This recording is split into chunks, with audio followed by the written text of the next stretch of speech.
പുതിയൊരു വീഡിയോയിലേക്ക് എല്ലാവർക്കും സ്വാഗതം. എല്ലാവിധ സർക്കാർ അറിയിപ്പുകളും നിങ്ങളിലേക്ക് എത്താൻ ഈ ചാനൽ സബ്സ്ക്രൈബ് ചെയ്യുക. പതിറ്റാണ്ടുകളായി പെൻഷൻ വിഹിതം അടച്ചിട്ടും പെൻഷൻ അനുവദിക്കാത്ത PF കമ്മീഷണർക്കെതിരെ പ്രതിഷേധിക്കാനെത്തിയവർ കണ്ണീർ കാഴ്ചയായി.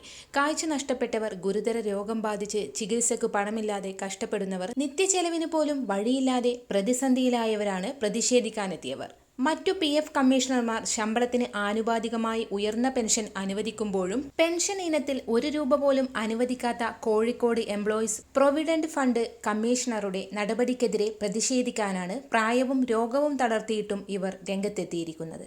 കോഴിക്കോട് റീജിയണൽ പ്രൊവിഡന്റ് ഫണ്ട് ഓഫീസിന്റെ പരിധിയിൽ വരുന്ന EPF അംഗങ്ങളായ കേരള ബാങ്ക് ജീവനക്കാർക്ക് അർഹമായ മിനിമം പെൻഷൻ ലഭിക്കുന്നില്ലെന്നാണ് പരാതി. തിരുവനന്തപുരം, കൊച്ചി കമ്മീഷണർമാർ ശമ്പളത്തിന് ആനുപാതികമായ ഉയർന്ന പെൻഷൻ അനുവദിക്കുന്നുണ്ട്. ഇക്കാര്യം ചൂണ്ടിക്കാട്ടിയപ്പോൾ മറ്റുള്ളവരുടെ തീരുമാനം തന്നെ ബാധിക്കില്ല എന്ന മറുപടിയാണ് കമ്മീഷണർ നൽകിയതെന്ന് ഇവർ പറയുന്നു.